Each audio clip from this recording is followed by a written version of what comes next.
Welcome to today's episode where I am going to air probably, my dirty homeschool laundry and become really quite vulnerable with you and share with you the things that if I was given the opportunity to have a do-over with homeschool, what would that look? What are the things that I wish that I hadn't done? That's what I'm going to talk about here with you today. I am currently finishing up the 13th year of homeschooling. And if you're new here, I have two kiddos that have graduated from our homeschool, and I am working through the last couple years with my last kiddo. He will be finishing up his 10th grade year, so therefore, I only have 2 more years of homeschool, and it gets a little bit more hands-off as they get older, but there are a couple parts that I still really hold tightly to. But today, I am just going to lay it all out for you because I know on the other side of vulnerability is going to be a blessing to you and will be maybe a little bit of insight and exactly what you need to hear today. So stick around.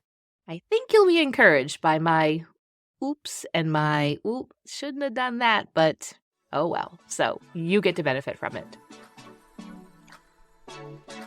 Welcome to Little by Little Homeschool Podcast, where you'll learn tips and strategies that will empower you to home educate your children. I'm Leigh Nguyen, a homeschool mom of over 12 years, which includes 2 graduates. When I started homeschooling, I was pretty much on my own and was desperate for encouragement and help. My mission is to be a source of encouragement and help to you. Whether you are just beginning your homeschool journey or you're deep into the homeschool lifestyle, Little by Little Homeschool wants to help you stay the course because all the time you are investing into your children is completely worth it. If you're ready to take your homeschool to new levels, keep listening. The time is running out right now to be able to get into Clarify Your Homeschool. If you didn't hear on Monday's episode or you're not on the email list, you might not know that currently Clarify Your Homeschool is on sale for 50% off. However, it's not just like this is just a regular old sale. This is the final sale of Clarify Your Homeschool. In other words, the doors are closing on it. And I want you to have the opportunity to get in because I know that you've been thinking about it. You can get that 50% off by using coupon code FINALSALE at clarifyyourhomeschool.com. However, this sale ends and the doors to Clarify Your Homeschool close very soon, like as in tomorrow evening, Friday, May 10th, 2024 at 11:59 p.m. Eastern Standard Time. Clarify Your Homeschool will no longer be accepting new moms after that point, and I want to see you over there because I know without a shadow of a doubt, if you get into Clarify Your Homeschool and you go through the process, you will walk away with the experience and the clarity and the confidence and just like the in your knower what to do with homeschool. And you are ready for it. You are ready for it right now. You are ready for it in all of the years that are coming. We talk about everything when it comes to homeschool, and you get support from me as you work through that process. This step-by-step is what I created because it is what I wish I had. And that's why part of today I want to talk to you about if I had a complete do-over. I wish that I had something like Clarify Your Homeschool. That would have eliminated all of these things that I have to tell you today that I wish that I didn't and that I wish that I had done differently. And it is what it is, but you get to benefit from it. So I hope that I get to see you over at Clarify Your Homeschool. Today's episode feels a little depressing for me when I was working on the plan. However, there is grace and redemption on the other side. And that's what I want you to hear. I have a list of 10 items that I wish that I had not done when it comes to my homeschool. And my hope is that this story of redemption is what you see, and that knowing that I know these things now and I recognize them years ago, and I recognize them as they would come up. And once you know better, you do better. So I didn't stay stuck in these areas. So I'm hoping that maybe you might hear yourself in some of them, and this might be the little nudge that you need, or maybe the kick in the pants if that's more so what you need to say, no, I need to turn this ship around and I need to do better in this area. And that is my heart for why I am sharing this. All right, you ready for those 10 items? Now, again, this is me speaking from me and my personality, my family, and my homeschool. What I say doesn't mean it has to be something that you are, oh, I can no longer do that because Leigh says that she wished she hadn't have done that or had switched and changed course a little bit earlier. If it fits and feels right for you, then ignore these items that I mentioned. If it's something that you are doing, you're saying, no, this is right for us, that's okay. This comes from me and my experience. And my hope today is maybe to give you a little bit of, we'll just say the freedom to be able to say, no, I can change course, like I mentioned earlier. So here we go. Number 1, preschool. I wish that I didn't put my kids into preschool at all. If you've heard my story before, my older 2 went to 2 years of preschool. I don't know if I've quite shared the fact that my oldest, I had no friends who had any children at all when she was going into preschool time. So I had no idea that this was a thing. And I was living in an area I didn't grow up in, so I really didn't have a ton of connections there. And therefore, it came to probably the summer or so before she was going to turn 4. So she would have still been 3 and still considered to be in a 3-year-old preschool class. And I suddenly had like a panic attack almost. And I was like, wait a minute, I think she's supposed to go to preschool. If she doesn't go to preschool, she will not be prepared for kindergarten. Oh my goodness. If I could go back and just like smack myself in the head at that moment, I wish that I could. Anyway, we did end up with a lovely preschool. The teachers were just wonderful. However, the reason I wish that I hadn't done that is because we ended up homeschooling, but that was years later after putting her into preschool for the 2 years, and then I was 2 more years with my next kiddo, and then my last one just did 1 year, and then I woke up and I was like, this is crazy. The reason why I say I wish I didn't do preschool was because of the stress that it added to our life.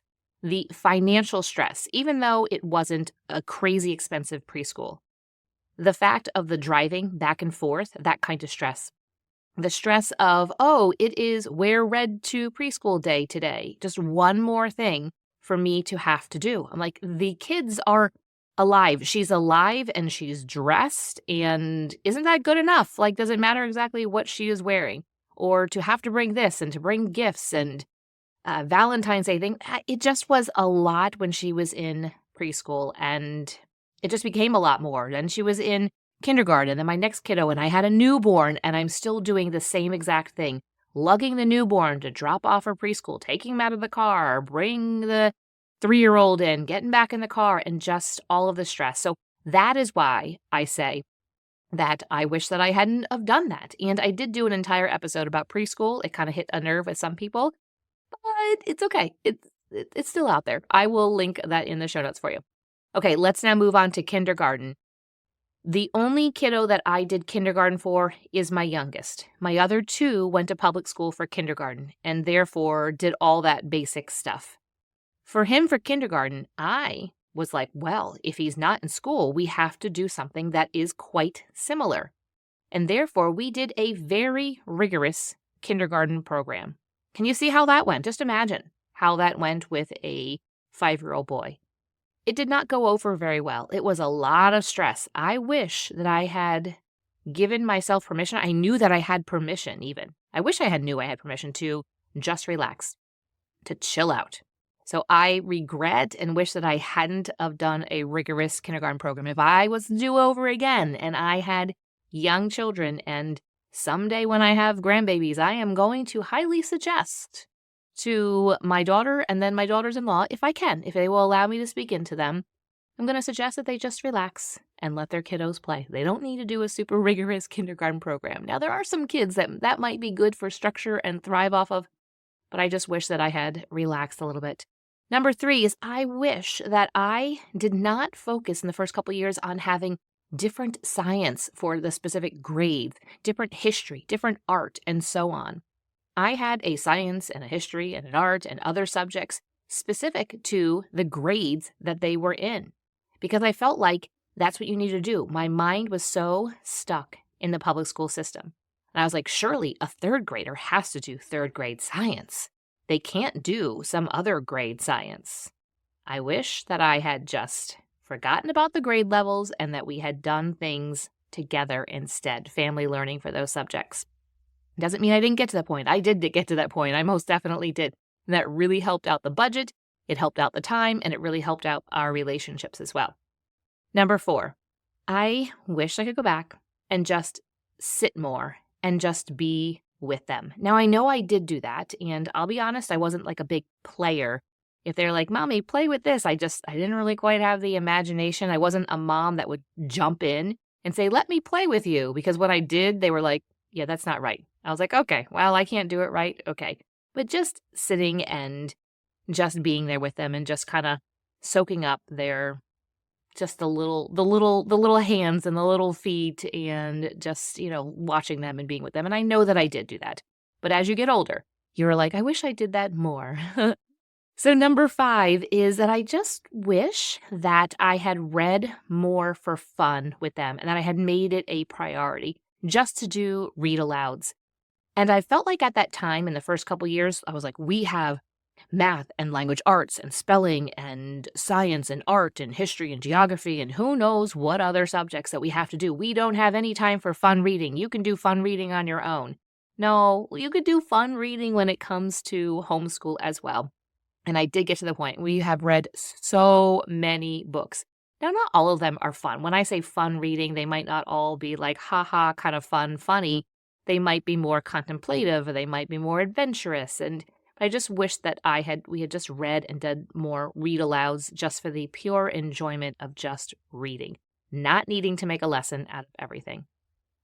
Number 6, if I could go back, I wish that I would just be more content with the curriculum that I had and the resources that I had and the budget that I had instead of being jealous of others. I remember then when I started to get into the homeschool community and meeting others and seeing their curriculum, and I would literally get to see their curriculum. And I'd say, can I take a look at that? And think to myself, wow, that covers everything. There would be no gaps to my child's education if I did X curriculum instead of the schlubby curriculum I have back at home. No, the schlubby curriculum is fine. It has gaps, and so did that other curriculum as well. But I wish that I had just been more content, and I am content now. So all of this stuff, like I mentioned, has been redeemed. I've gotten to the other side of it. Number 7, I wish that I knew how to intentionally choose curriculum. I would just choose curriculum because maybe it looked good or somebody else said that it was good. And it doesn't mean that those did not serve a purpose and that they were not good. This is a very specific and important part of Clarify Your Homeschool is that I give the moms in there the resources and the tools in order to choose the best curriculum and be intentional about it for their family for this year. And then you can continue to use that process for the many years to come. And so now I know how to intentionally choose curriculum, but I didn't know back in the beginning. Number 8, I wish that I wasn't so worried about my state homeschool regulations. I was so concerned about meeting those regulations. And honestly, unfortunately, sometimes those regulations decided what we did in certain years because I was afraid of getting a letter from the school saying that I was not compliant and having to walk through that process. Instead, I wish that I had chosen what we were going to do and then worked it into and showed how it met the state regulations. I have lived in 2 different states, therefore homeschooled in 2 different states. Those 2 states are amongst the top 5 highly regulated homeschool states. And I'm going to tell you right now, if I can do it, you can do it too. And it doesn't mean that because I was homeschooling according to the state regulations and their standards, that's the only way to do it. I have figured out some workarounds and some ways to be able to show that, yes, we are still meeting those regulations and those requirements, but we're doing it in a way that honors us and our family, and it honors my children and their way of learning and their interests and where we see that God is calling them out into the world. Number 9, I wish I could go back and get my mom rage, my anger managed much earlier. I didn't quite know why I would fly off the handle. And I look back now and I have some regrets. I've had apologies to my kids at the time, apologies to my kids ever since, when those thoughts and those images and those memories have crept in. And I know that it's something that a lot of moms struggle with. And I'm so glad that God has gotten me to the other side and has redeemed those areas, that area specifically, about my relationship with my kids and just the getting so upset about everything. And it was probably just a culmination of a lot of things. Up in the morning, or maybe I was up in the middle of the night with kids, and there's the constant needs and the constant, can I have another snack? Or I don't like this meal, or I don't like the clothing that you put out for me, or I don't want to do my math. I don't want to do this. And it was just a culmination of a lot of things. And then you get to the homeschool, and for me and my personality, I guess it just would creep up very easily. And I wish that I had some tools and some tips in order to get that more under control and to know how to handle myself so that I didn't have to go back and apologize to my kids so much and not have to have those memories. I wish that I had nipped it in the bud a lot sooner. Number 10, my final one. Do we need a drum roll here? But I wish I could go back, and if I had a do-over, I would be more confident in my own abilities. Confident in the fact that I can teach my kids. There's a funny meme, and sometimes it's in a reel that goes around, sometimes on Instagram. You might have seen it even on Facebook. It's just basically the gist of it is, you're telling me that I need to put my kids into school because I am not educated well enough to teach them. But you want me to put them into, I'm completely butchering this, but you want me to put them into the same exact place that educated me, but I can't educate my kids. And so I felt like that. I felt like I wasn't equipped enough, and I wish that I was more confident. I probably would have been. I was the person who was like, I don't think I can homeschool. How can I teach a child to read? Oh my goodness. You're a 30-some-year-old woman. You don't think you can teach someone how to read? Goodness gracious. But I also didn't know about all the resources that are out there now as well. But I just wish I was more confident in my abilities. Now I'm like, all right, who else can I teach? I can teach you anything because I don't even need to necessarily know it. There's so many resources and so many things out there that I don't have to know trigonometry to teach trigonometry. I don't need to know physics to teach physics. My goodness, my 10th grader is teaching me about physics in a way that I actually understand and I'm actually interested in. But I just wish I was more confident in my ability to be able to raise the children that God has given me and to be able to educate them and prepare them for the world that they are stepping out into. And to be honest, it is coming from that place of confidence that I created Clarify Your Homeschool, because I want to pass on that confidence to you. Any of these items, or maybe all of these items, if there are things you're struggling with, we will work together through this in Clarify Your Homeschool. Remember, doors close, and they are closing for good on Clarify Your Homeschool tomorrow evening. You can get 50% off, though. You can get in and save 50%. Oh, my goodness.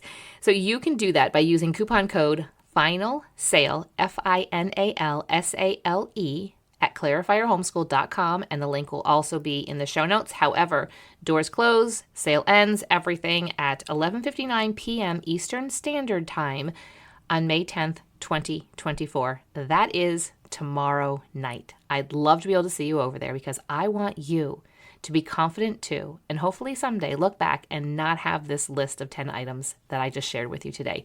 Also, thank you for being open to hearing my vulnerability and being a safe place and feeling like I am amongst friends that I can share this with. Have a good day, friend.